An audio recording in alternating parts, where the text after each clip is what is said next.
Case file ചെയ്യാൻ നോക്കിയിട്ടുണ്ടോന്ന് വെച്ചാൽ എനിക്ക് തോന്നിയിരുന്നു, മൂവ് ഒന്നും ചെയ്തിട്ടില്ല, തോന്നിയിരുന്നു ഒരാൾക്കെതിരെ. അങ്ങനെ നമുക്കെതിരെ കേസ് കൊടുക്കാൻ ജാസി മാഡം തയ്യാറായി പോയി എന്നാണ് കേട്ടത്. എന്താ ചെയ്യാ, നഗ്ന സത്യങ്ങളൊന്നും തുറന്നു പറയാൻ കഴിയാത്ത അവസ്ഥയായല്ലോ ഈശ്വര. ഓരോ മതത്തിനും ആ മതത്തിൻ്റെതായ മൂല്യങ്ങളുണ്ട്. ആ മൂല്യങ്ങളെ താല്പര്യമില്ലാത്ത ആളുകൾ നിന്ദിക്കാതിരിക്കുക, മാറിപ്പോവുക. ഇതല്ല, തട്ടോ ഇട്ട് വന്നിട്ട് ഈ മതത്തിൽ ഇങ്ങനെയൊക്കെ കുറെ കാര്യങ്ങൾ പറയുന്നുണ്ട്, സല്ലല്ലാഹു അലൈഹി വസല്ലം ഇത്തരം ട്രാൻസ്ജെൻഡേഴ്സിനെ ചേർത്ത് വെച്ചിട്ടുണ്ട് എന്നൊക്കെ പറഞ്ഞുകൊണ്ട് നുണകൾ പറയുമ്പോൾ നമ്മൾ റിയാക്ട് ചെയ്യും, തീർച്ചയായിട്ടും റിയാക്ട് ചെയ്യും. അതൊന്നും കൂടാതെ സോഷ്യൽ മീഡിയയിൽ നിങ്ങൾ ഇടുന്ന വീഡിയോ ആണ്, അതുകൂടി മറക്കരുത് കേട്ടോ. പിന്നെ ആഷിയുടെ ഉമ്മയുടെ വോയിസ് കേട്ടത് ശരിക്കും ശാപവാക്കുകൾ തന്നെയാണ്. ജാസി എന്ന് പറയുന്ന ആ ആണ് ഭയങ്കര കൂച്ച് തന്നെ ഭയങ്കര സൗണ്ടാണ്, ഭയങ്കര സ്ട്രോങ് ആണ്, ആണാണ് അവന് എന്നൊക്കെ പറഞ്ഞുകൊണ്ട് ഉമ്മയുടെ ഒരു ഡയലോഗ് കേട്ടതല്ലേ. ഏതൊരു ഉമ്മയും ഉപ്പയും ഒരിക്കലും ആഗ്രഹിക്കില്ല എന്നെ പോലെയുള്ള ഒരു ആളെ ഒരാൾ വിവാഹം കഴിക്കുന്നത് എന്ന് പറഞ്ഞ ആൾ കൂടിയാണ് ഇവർക്ക്. അതായത് വകതിരിവുണ്ട്, നല്ല വകതിരിവുണ്ട്. പക്ഷെ ചത്താലും ഞാൻ ഈ ആണിനെ വെറുതെ വിടൂല, അവന്റെ ജീവിതം ഞാൻ കോഞ്ഞാട്ടാക്കും എന്ന ആ ഒരു ആഗ്രഹത്തോട് കൂടിയിട്ടാണ് ജാസി മുന്നോട്ട് പോകുന്നത്. ഇപ്പൊ ജാസിയോട് പേഴ്സണലായിട്ട് ആർക്കെങ്കിലും വിദ്വേഷമുണ്ടോ? ആർക്കും വിദ്വേഷമില്ല. പക്ഷേ ഒരു ആൺകുട്ടിയുടെ ലൈഫ് ഞാൻ മനഃപൂർവ്വം നശിപ്പിക്കുകയാണെന്ന് പറയുമ്പോൾ വിദ്വേഷം വരൂലേ? എനിക്കൊരു കുഞ്ഞിന് ജന്മം നൽകാൻ കഴിയില്ല. അതേപോലെ തന്നെ ഇവന്റെ വീട്ടുകാർ ആഗ്രഹിക്കുന്നത് ഒരു പെണ്ണിനെ കൊണ്ട് ഇവനെ വിവാഹം കഴിപ്പിക്കാനായിരിക്കാം.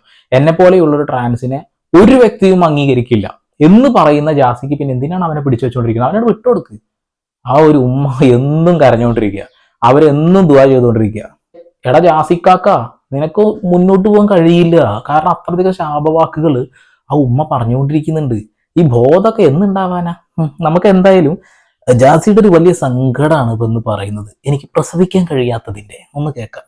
അതായത് എന്റെ ഞാൻ എന്റെ പ്രൈവറ്റ് പാർട്ടൊക്കെ ഒന്നുകൂടെ എക്സ്പോസ് രീതിയിലാക്കിയിട്ടൊക്കെ ഉള്ള ട്രോളൊക്കെ ഉണ്ടായിട്ടുണ്ട്. അല്ലെങ്കിൽ എങ്ങനെയാണ് നിങ്ങൾ തമ്മിലുള്ള സെക്സ് അങ്ങനെയൊക്കെ ചോദിക്കുമ്പോൾ ഞാൻ വിചാരിക്കും, അയ്യോ ഇവരൊക്കെ ഈ എന്താണ് ട്രാൻസ്, അല്ലെങ്കിൽ എന്താണ് ഈ ഒരു ഓപ്പറേഷൻ, ഇതിനെക്കുറിച്ചൊന്നും ഒരു വ്യക്തിപരമായിട്ട് ഒരു ബോധമൊന്നും ഇല്ലാന്ന് ചിലപ്പോൾ ഇങ്ങനെ തോന്നാറുണ്ട് എനിക്ക്.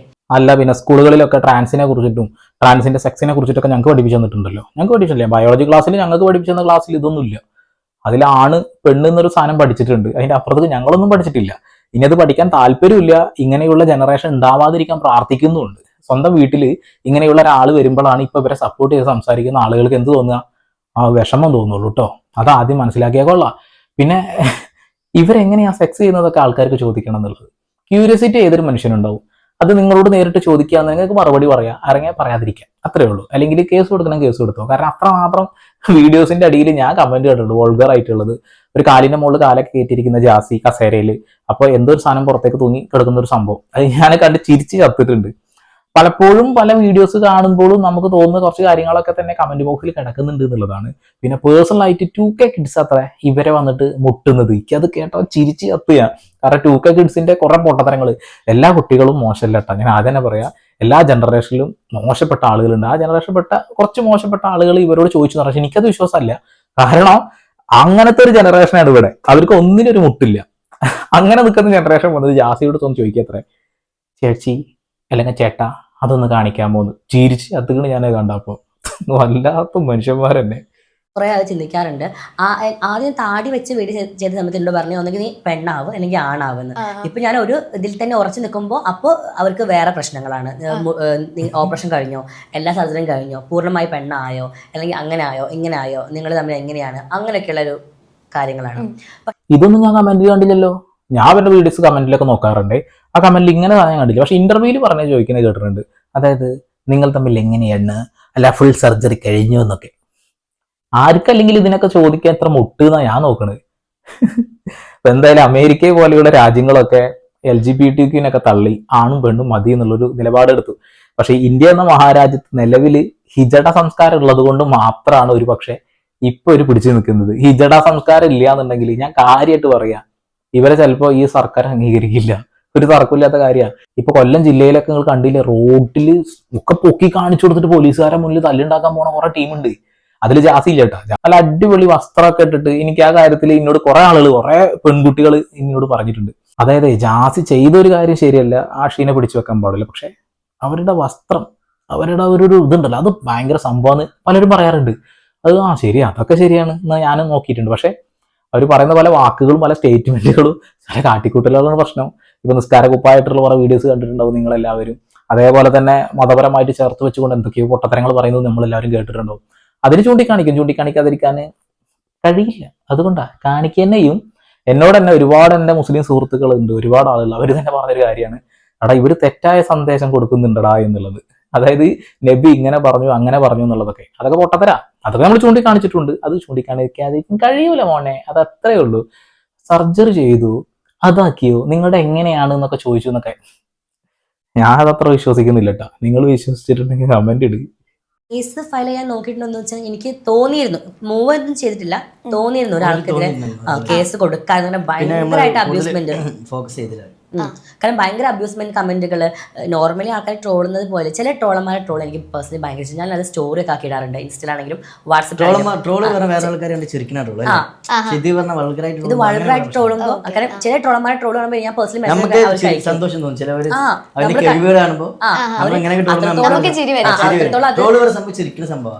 അതെ അതെ അതെ, എല്ലാ ട്രോളന്മാരും നിങ്ങളെ സപ്പോർട്ട് ചെയ്ത് നിങ്ങളെ സന്തോഷിപ്പിക്കാൻ വേണ്ടിയിട്ടാണ് നടക്കുന്നത്. അവരും ജീവിക്കാൻ വേണ്ടിയിട്ട് തന്നെയാണ്. പിന്നെ അവരൊക്കെ ചെയ്യുന്നുണ്ടാവും, തറക്കില്ല കാര്യമൊന്നുമല്ല അത്. പക്ഷെ നിങ്ങളെ സപ്പോർട്ട് ചെയ്തുകൊണ്ട് മാത്രം കൂടെ നിൽക്കണം എന്നൊക്കെ പറയുമ്പോൾ ആളുകൾക്കും കൂടി തോന്നുന്നുണ്ടേ അത്. എനിക്ക് ഇടയ്ക്ക് ഈ ട്രോളന്മാർ ഞാൻ അങ്ങോട്ട് മെസ്സേജ് ഇട്ടിട്ടുണ്ട്, നിങ്ങളെ എൻ്റെ ട്രോള് ഞാൻ കണ്ടിരുന്നു, വളരെ നന്നായിട്ടുണ്ട്, അടിപൊളിയായിട്ടുണ്ട് എന്നൊക്കെ ഞാൻ അങ്ങനെ മെസ്സേജ് ഇട്ടിട്ടുണ്ട് ചില ട്രോളന്മാർക്ക്. ചിലവർക്ക് ചില ട്രോളന്മാരാണെങ്കിൽ നമ്മളെ വളരെ വ്യക്തിഹത്യ ചെയ്യുന്ന രീതിയിൽ നമ്മളെ എന്താ പറയുക ഫാമിലിനെ അല്ലെങ്കിൽ നമ്മളെ അല്ലെങ്കിൽ നമ്മളെ വീഡിയോസിന് നമ്മൾ ആ ഇട്ട പാട്ട് റിമൂവ് ചെയ്ത് വേറെ ആവർത്തിട്ട പാട്ടൊക്കെ കേട്ട് അങ്ങനെയൊക്കെ ചെയ്യുമ്പോൾ പേഴ്സണലി വിഷമം തോന്നാറുണ്ട്.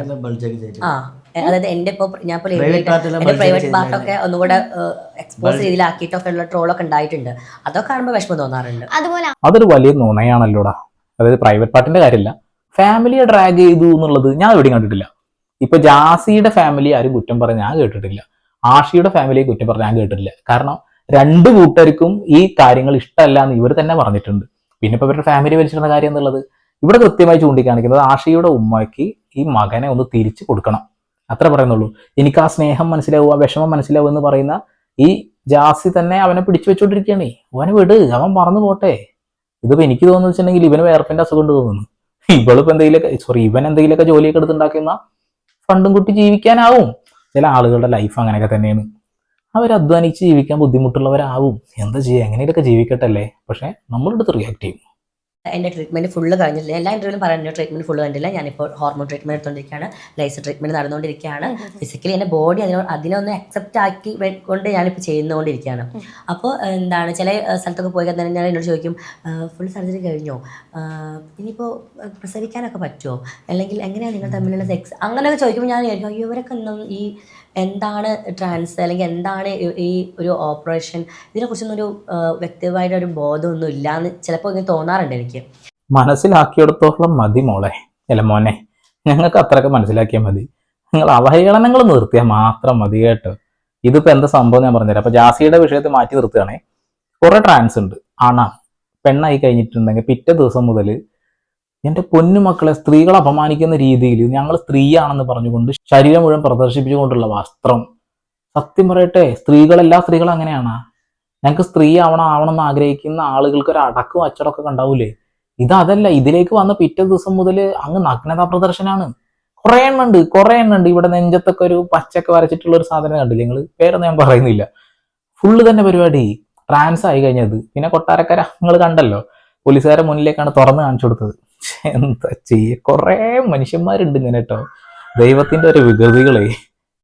ആഷിക്കിലേക്ക് നല്ലൊരു ഉമ്മച്ചുകുട്ടികള്, ഒത്തിരി കളർ വേണമെന്നൊന്നുമില്ല, കാണാൻ ഒരു അട്രാക്ഷൻ ഉണ്ടായിരിക്കും, നല്ല കണ്ണ്, നല്ല ചിരി, ഒരാളോട് എങ്ങനെ ബിഹേവ് ചെയ്യണത്, അതൊക്കെയാണ് ഏറ്റവും കൂടുതൽ നോക്കുക. അങ്ങനെയാണെങ്കിൽ പിന്നെ നീ അതിന് പിന്നാലെ നടക്കണ്ടല്ലോ, അവനോട് ഒഴിവാക്കി വിടട്ടെ.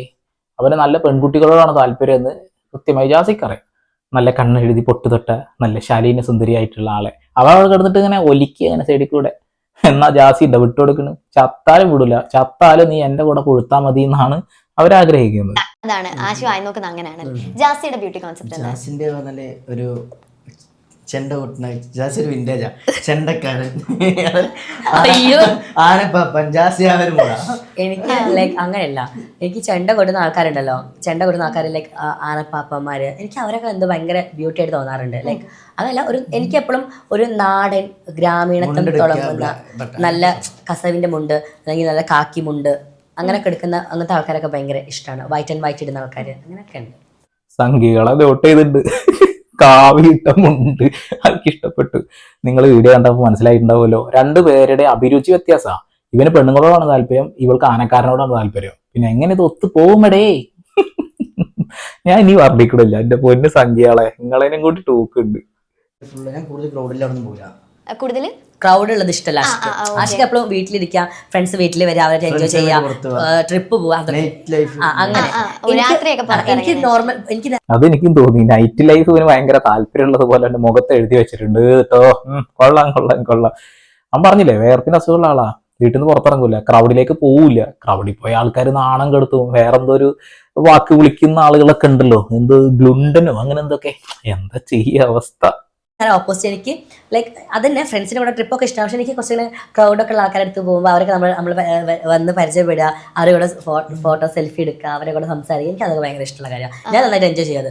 ആഷിക്ക് അത് തീരെ ഇഷ്ടമല്ല. ഞങ്ങൾ കുറെ കണ്ടതാ. ആഷിയുടെ ഉമ്മ എന്നെ സ്വീകരിച്ചതിന് ശേഷം വേണം എനിക്ക് അടുക്കളയിൽ പോയിട്ട് ലൈവ് ഇട്ടിട്ട് ഉമ്മാന്റെ കൂടെ നിൽക്കാൻ എന്നുള്ളത്. ഇത് സ്വപ്ന ലോകത്തും സോഷ്യൽ മീഡിയ യുഗത്തിലാണ് ജീവിക്കുന്നത്. അവർ റിയാലിറ്റിയിലേക്കൊന്നും ഇറങ്ങി വന്നിട്ടില്ല. ഈ ചെക്കൻ കുറെ കഴിഞ്ഞ് മൂടും തട്ടി പോയി കഴിഞ്ഞിട്ടുണ്ടെങ്കിൽ സർജറിയും കഴിഞ്ഞ് അട്ടം നോക്കി ഇരിക്കേണ്ട ഒരു ഈ ജാസി പറഞ്ഞ ആള്, അത് അത്രേ ഉള്ളൂ. അത് അധികം നാളൊന്നും വേണ്ടി വരില്ല, കാണാൻ കഴിയുമെന്ന് വിചാരിക്കുന്നു. എന്തായാലും ബിഗ് ബോസിൽ രണ്ടുപേരും സെലക്ട് ചെയ്യപ്പെട്ട കാര്യങ്ങളൊക്കെ അറിഞ്ഞു.